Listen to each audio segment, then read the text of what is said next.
Alexander Emmerich Jones, popularly known as Alex Jones, is an American far-right and alt-right host of a radio show.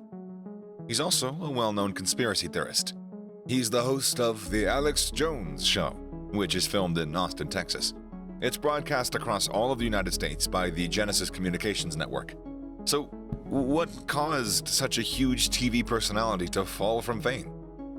Watch the video to find out, and don't forget to subscribe to our channel and press the bell icon. Alex Jones is perhaps the most prominent and influential conspiracy theorist in the United States. He's been spreading falsehoods for more than 2 decades on his website InfoWars. His show, The Alex Jones Show, is broadcast over 100 radio stations and reaches an audience of more than millions. He spreads unverified claims in a very loud voice, occasionally growling and yelling, "Rah, Alex Jones." And sometimes he also rips off his shirt and punches the table, just normal stuff. Yeah, he's spread quite a few bizarre conspiracies. One such theory is that the United States government puts chemicals in the public water supply to turn people gay. And the frogs. It's turning the frogs gay.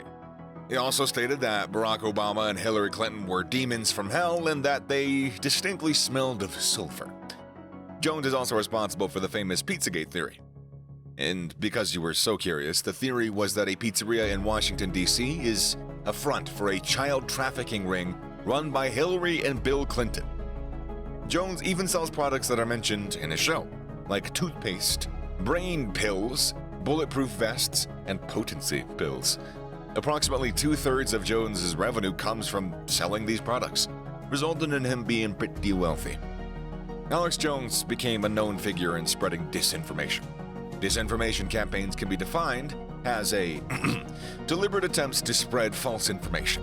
After the Sandy Hook Elementary School shooting, in which around 26 people were killed, Jones declared on his show that the mass shooting was actually a giant hoax. He said that it was a false flag perpetrated by the U.S. so that they could take away guns from the American citizens.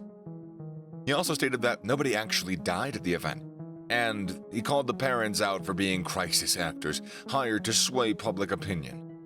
Although a defamation lawsuit came and he faced it, and during that testimony, he admitted that he actually believed that the shooting had been totally real. The family members of the victims sued Jones for defamation and emotional distress. He was also in violation of the Connecticut Unfair Trade Practices Law, since he was making large profits from the lies that he spread. The parents said that they faced years of harassment and death threats, along with mails containing pictures of their dead children, all from people who believed Jones's theory.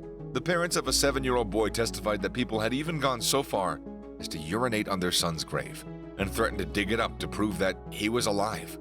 On October 12th, the Connecticut jury ordered Alex Jones to pay an amount of $965 million to the family members of 8 of the Sandy Hook victims, and an FBI agent for falsely claiming that the shooting had been fake.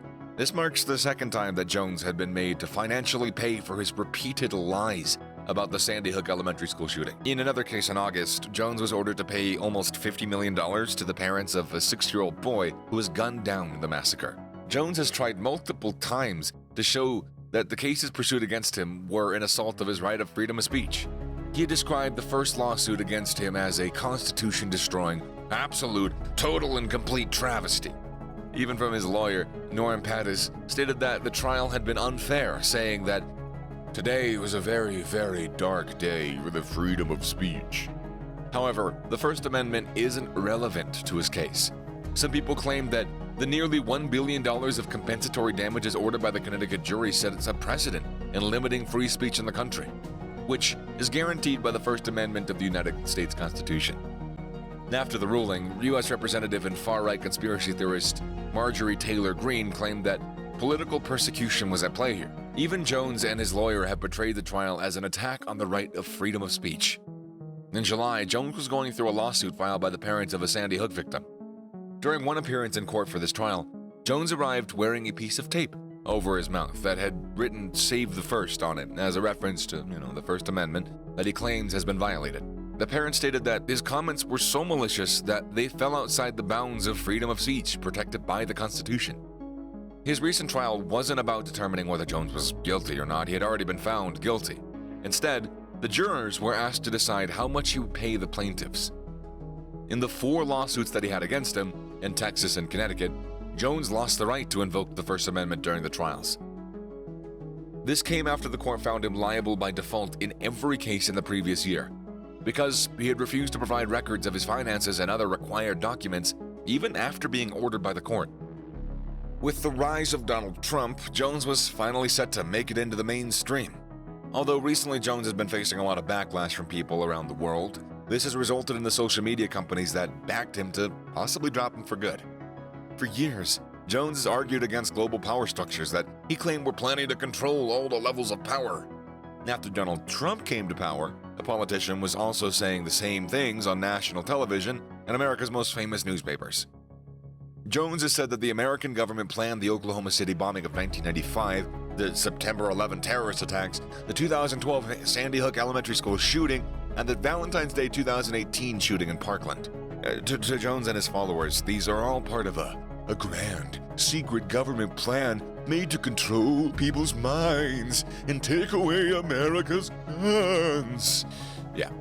Jones uses not just his show, The Alex Jones Show, to perpetuate these falsehoods, but also a website of which he's the publisher and the director. The website, called InfoWars, is a fake news website that promotes conspiracy theories.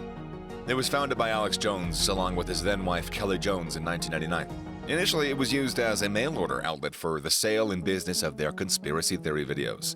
In November 2016, the website received somewhere around 10 million visits.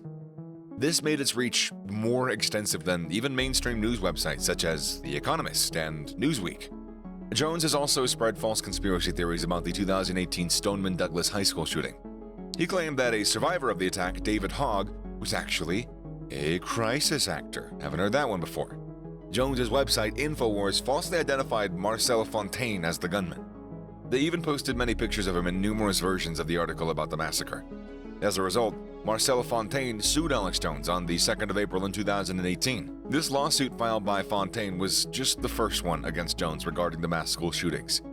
It was filed in Texas court and named Jones, InfoWars, its parent company Free Speech Systems, LLC, along with InfoWars employee Kit Daniels as defendants. The families of the two boys killed in the Sandy Hook shooting contacted Fontaine's lawyer after knowing that he had filed a case against Jones. Unfortunately, Fontaine passed away in a house fire in Worcester in May 2022. The future of the lawsuit had been unclear at the time of his death. The world's largest tech companies, Facebook, Apple, and YouTube, removed Jones from their platform after parents of the Sandy Hook shooting victims sued him and accused him of instigating his followers to harass them and ruin their lives. Jones had accused the parents of the victims of being crisis actors.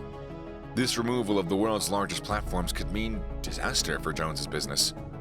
Along with this, Jones's own wife also sued him in 2017 regarding the custody of the couple's 3 children. She accused him of being a cult leader and went on to win the case. The court made the decision that while both parents would have joint custody, Kelly Jones, Jones's wife, would have the ability to decide where the children live. Jonas Kaiser, a researcher at Harvard University's Berkman Klein Center for Internet and Society, has spent the past 2 years studying the extremist attitudes of people online. He says that Jones's decline could be called a downfall, but experts say that this isn't the last that the world is going to see of Alex Jones. Extremist ideology has a real nasty way of coming back in the most unexpected ways. But that's all for this video, guys. So if you enjoyed watching it, like, share, subscribe to the channel for more, and yeah, thanks for watching.